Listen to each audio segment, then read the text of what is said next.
guys, welcome to E-Man's Movie Reviews. I am none other than E-Man. This week I'm going to be reviewing the film Reservoir Dogs, which was made in 1992 by a Mr. Quentin Tarantino.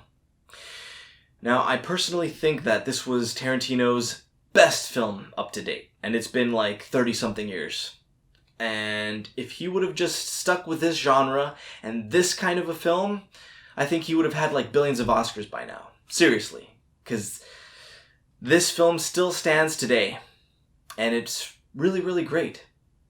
Essentially, Reservoir Dogs is a very heartwarming animation about a group of 5 stray dogs who live by the reservoir and are extremely hungry and miserable. One day, the tiniest of them decides to leave and search for food. Now, while on his travels, he sees all sorts of different crazy things.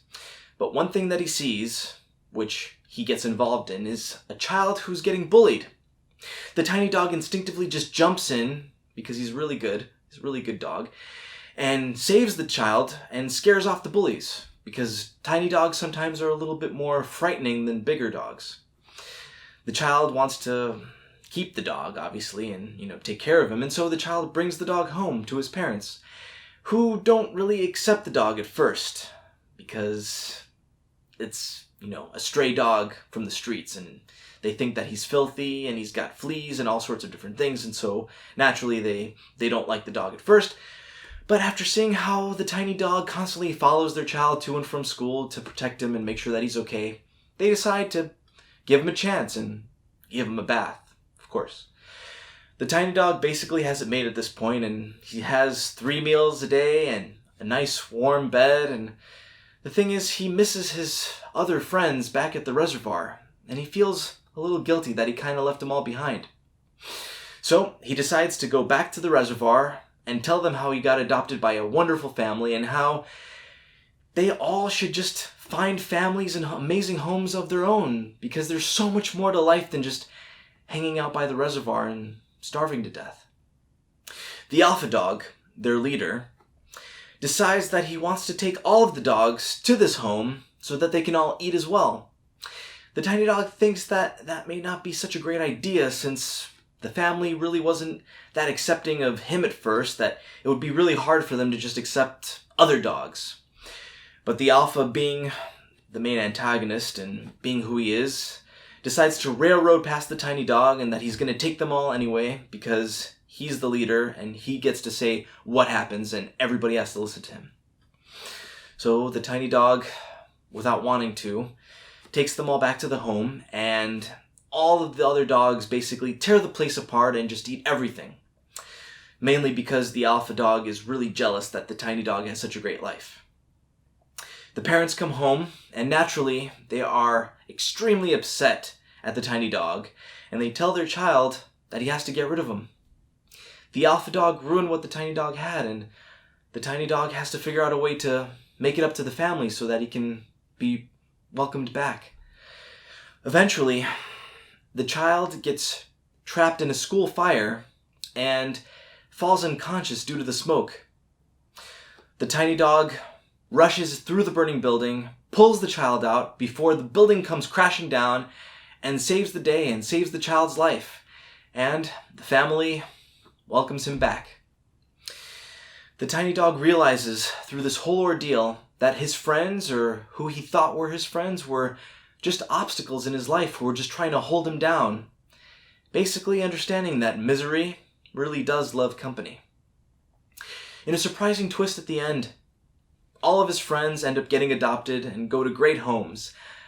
All except the alpha, of course, who is placed into a kennel and then put to sleep because he's too vicious. I found this movie to be incredible. Honestly, once again, Tarantino's best films, and if he would have just stuck with these kind of really amazing, just, family-oriented animations, I think that he could have become one of the greatest directors of our generation, of any generation, really. And I would like to rate this movie an 8.9 out of 10.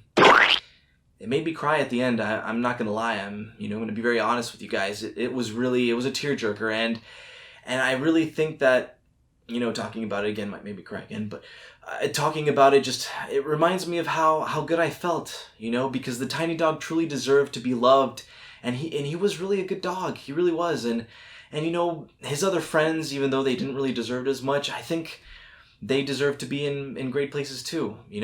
And I think all dogs, really, all good dogs. I really wish that he would have made the antagonist kind of more, I don't know, evil? I don't know if that's the right word.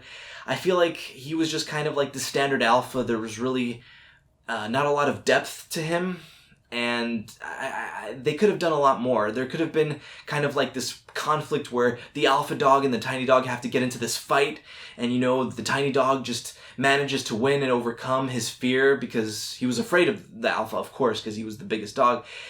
But that scene, it wasn't there. It was lacking, and so there could have been a little bit more character depth for him, I think. All in all, the character design, all the way that everything was drawn out was amazing, and I'm sure that it took a long time. And I really appreciated that Tarantino just tried to do something different, and it worked, and it was great. And he really should have stuck with this kind of a film. I think that this was like his perfect genre. But, he did all these other kind of movies that were a little bit too risque for my tastes. Anyways, I think that you guys are going to love this movie. It's a very family-friendly movie, and for people who have pets, and especially people who have dogs, this is a perfect movie for you guys.